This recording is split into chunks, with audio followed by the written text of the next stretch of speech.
Welcome to Old Testament in a Year. Day 157. 1 Kings 21. Now there was a man named Naboth from Jezreel, who owned a vineyard in Jezreel, beside the palace of King Ahab of Samaria. One day Ahab said to Naboth, "Since your vineyard is so convenient to my palace, I would like to buy it to use as a vegetable garden. I will give you a better vineyard in exchange. Or, if you prefer, I will pay you for it." But Naboth replied, "The Lord forbid that I should give you the inheritance that was passed down by my ancestors." So Ahab went home, angry and sullen, because of Naboth's answer.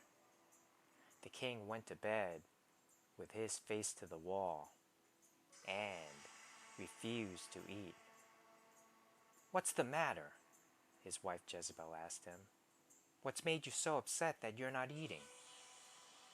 "I asked Naboth to sell me his vineyard or trade it, but he refused," Ahab told her. "Are you the king of Israel or not?" Jezebel demanded.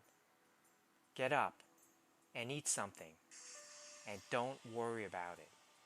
I'll get you Naboth's vineyard."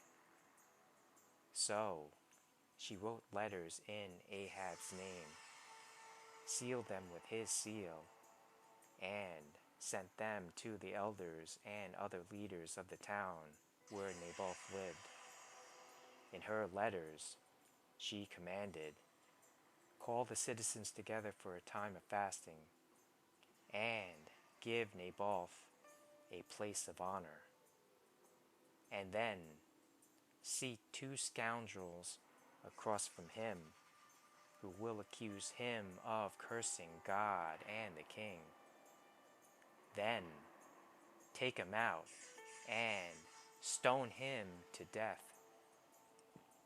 So the elders and other town leaders followed the instructions Jezebel had written in the letters. They called for a fast and put Naboth at a prominent place before the people. Then the two scoundrels came and sat down across from him, and they accused Naboth before all the people, saying, "He cursed God and the king." So he was dragged outside the town and stoned to death. The town leaders then sent word to Jezebel, "Naboth has been stoned to death." When Jezebel heard the news, she said to Ahab, "You know the vineyard Naboth wouldn't sell you? Well, you can have it now. He's dead." So Ahab immediately went down to the vineyard of Naboth to claim it. But the Lord said to Elijah, "Go down to meet King Ahab of Israel, who rules in Samaria. He will be at Naboth's vineyard in Jezreel, claiming it for himself. Give him this message. This is what the Lord says. Wasn't it enough that you killed Naboth? Must you rob him too? Because you have done this, dogs will lick your blood at the very place where they licked the blood of Naboth." "So, my enemy, you have found me," Ahab exclaimed to Elijah. "Yes," Elijah answered. "I have come because you have sold yourself to what is evil in the Lord's sight. So now, the Lord says, I will bring disaster on you and consume you. I will destroy every one of your male descendants, slave and free alike, anywhere in Israel. I am going to destroy your family as I did the family of Jeroboam, son of Nebat, and the family of Baasha, son of Ahijah, for you have made me very angry and have led Israel into sin.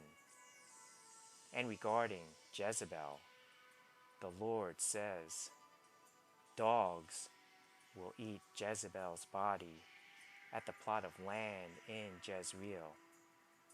The members of Ahab's family who die in the city will be eaten by dogs, and those who die in the field will be eaten by vultures. No one else so completely sold himself to what was evil in the Lord's sight as Ahab did, under the influence of his wife, Jezebel. His worst outrage was worshiping idols, just as the Amorites had done, the people whom the Lord had driven out from the land ahead of the Israelites. But when Ahab heard this message, he tore his clothing, dressed in burlap, and fasted. He even slept in burlap and went about in deep mourning. Then another message from the Lord came to Elijah. Do you see how Ahab has humbled himself before me? Because he has done this, I will not do what I promised during his lifetime. It will happen to his sons. I will destroy his dynasty.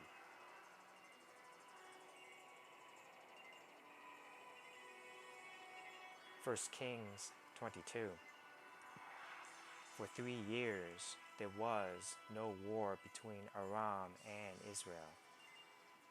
Then, during the 3rd year, King Jehoshaphat of Judah went to visit King Ahab of Israel. During the visit, the king of Israel said to his officials, "Do you realize that the town of Ramoth Gilead belongs to us? And yet, we've done nothing to recapture it from the king of Aram." Then he turned to Jehoshaphat and asked, "Will you join me in battle to recover Ramoth Gilead?" Jehoshaphat replied to the king of Israel, "Why, of course. You and I are as one. My troops are your troops, and my horses are your horses." Then Jehoshaphat added, "But first, let's find out what the Lord says." So the king of Israel summoned the prophets, about 400 of them, and asked them, "Should I go to war against Ramoth Gilead, or should I hold back?" They all replied, "Yes, go right ahead. The Lord will give the king victory." But Jehoshaphat asked, "Is there not also a prophet of the Lord here? We should ask him the same question." The king of Israel replied to Jehoshaphat, "There is one more man who could consult the Lord for us, but I hate him. He never prophesies anything but trouble for me.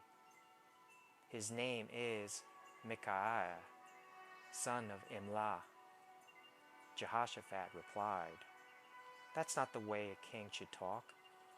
Let's hear what he has to say." So the king of Israel called one of his officials and said, "Quick, bring Micaiah, son of Imlah."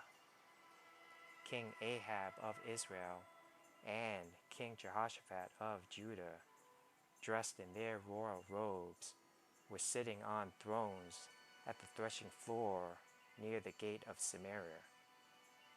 all of Ahab's prophets were prophesying there in front of them. One of them, Zedekiah, son of Kenanah, made some iron horns and proclaimed, "This is what the Lord says. With these horns you will gore the Arameans to death." All the other prophets agreed. "Yes," they said, "go up to Ramoth Gilead and be victorious, for the Lord will give the king victory." Meanwhile, the messenger who went to get Micaiah said to him, "Look, all the prophets are promising victory for the king. Be sure that you agree with them and promise success." But Micaiah replied, "As surely as the Lord lives, I will say only what the Lord tells me to say." When Micaiah arrived before the king, Ahab asked him, "Micaiah, should we go to war against Ramoth Gilead, or should we hold back?" Micaiah replied sarcastically, "Yes, go up and be victorious, for the Lord will give the king victory." But the king replied sharply, "How many times must I demand that you speak only the truth to me when you speak for the Lord?" Then Micaiah told him, "In a vision, I saw all Israel scattered on the mountains, like sheep without a shepherd. And the Lord said, 'Their master has been killed. Send them home in peace.'" "Didn't I tell you?" the king of Israel exclaimed to Jehoshaphat. "He never prophesies anything but trouble for me." Then Micaiah continued, "Listen to what the Lord says. I saw the Lord sitting on his throne with all the armies of heaven around him, on his right and on his left. And the Lord said, 'Who can entice Ahab to go into battle against Ramoth Gilead so he can be killed?' There were many suggestions, and finally a spirit approached the Lord and said, 'I can do it.' 'How will you do this?' the Lord asked. And the spirit replied, 'I will go out and inspire all of Ahab's prophets to speak lies.' 'You will succeed,' said the Lord. 'Go ahead and do it.' So, you see, the Lord has put a lying spirit in the mouths of all your prophets, for the Lord has pronounced your doom." Then Zedekiah, son of Kenanah, walked up to Micaiah and slapped him across the face. "Since when did the Spirit of the Lord leave me to speak to you?" he demanded. And Micaiah replied, "You will find out soon enough when you are trying to hide in some secret room." "Arrest him," the king of Israel ordered. "Take him back to Amon, the governor of the city, and to my son Joash. Give them this order from the king: put this man in prison and feed him nothing but bread and water until I return safely from the battle." But Micaiah replied, "If you return safely, it will mean that the Lord has not spoken through me." Then he added to those standing around, "Everyone, mark my words." So King Ahab of Israel and King Jehoshaphat of Judah led their armies against Ramoth Gilead. the king of Israel said to Jehoshaphat, "As we go into battle, I will disguise myself so no one will recognize me, but you wear your royal robes." So the king of Israel disguised himself, and they went into battle. Meanwhile, the king of Aram had issued these orders to his 32 chariot commanders: "Attack only the king of Israel. Don't bother with anyone else." So, when the Aramean chariot commanders saw Jehoshaphat in his royal robes, they went after him. "There is the king of Israel," they shouted. But when Jehoshaphat called out, the chariot commanders realized he was not the king of Israel, and they stopped chasing him.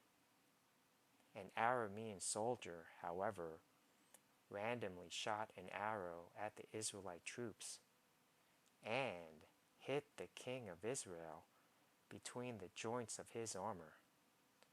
"Turn the horses and get me out of here," Ahab groaned to the driver of his chariot. "I'm badly wounded." The battle raged all that day, and the king remained propped up in his chariot facing the Arameans. The blood from his wound ran down to the floor of his chariot, and as evening arrived, he died. Just as the sun was setting, the cry ran through his troops, "We're done for! Run for your lives!" So the king died, and his body was taken to Samaria and buried there. Then his chariot was washed beside the pool of Samaria, and dogs came and licked his blood at the place where the prostitutes bathed, just as the Lord had promised. The rest of the events in Ahab's reign and everything he did, including the story of the ivory palace and the towns he built, are recorded in the book of the history of the kings of Israel. So Ahab died, and his son Ahaziah became the next king. Jehoshaphat, son of Asa, began to rule over Judah in the 4th year of King Ahab's reign in Israel. Jehoshaphat was 35 years old when he became king, and he reigned in Jerusalem 25 years. His mother was Azubah, the daughter of Shilhi. Jehoshaphat was a good king, following the example of his father, Asa. He did what was pleasing in the Lord's sight. During his reign, however, he failed to remove all the pagan shrines, and the people still offered sacrifices and burned incense there. Jehoshaphat also made peace with the king of Israel.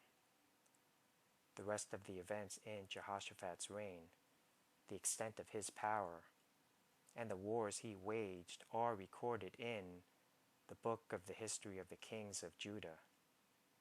He banished from the land the rest of the male and female shrine prostitutes, who still continued their practices from the days of his father, Asa. There was no king in Edom at that time, only a deputy.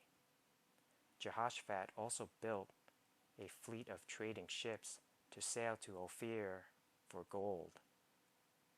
But the ships never set sail, for they met with disaster in their home port of Ezion-Geber.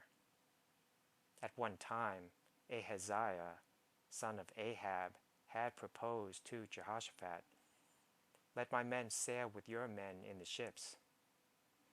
But Jehoshaphat refused the request.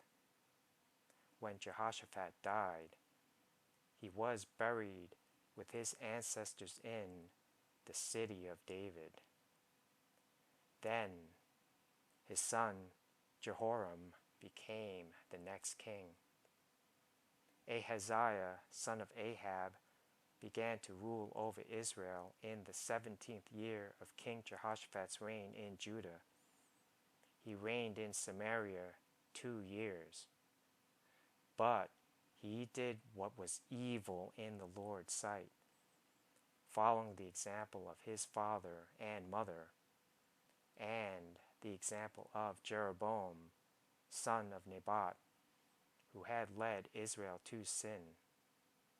He served Baal and worshipped him, provoking the anger of the Lord, the God of Israel, just as his father had done.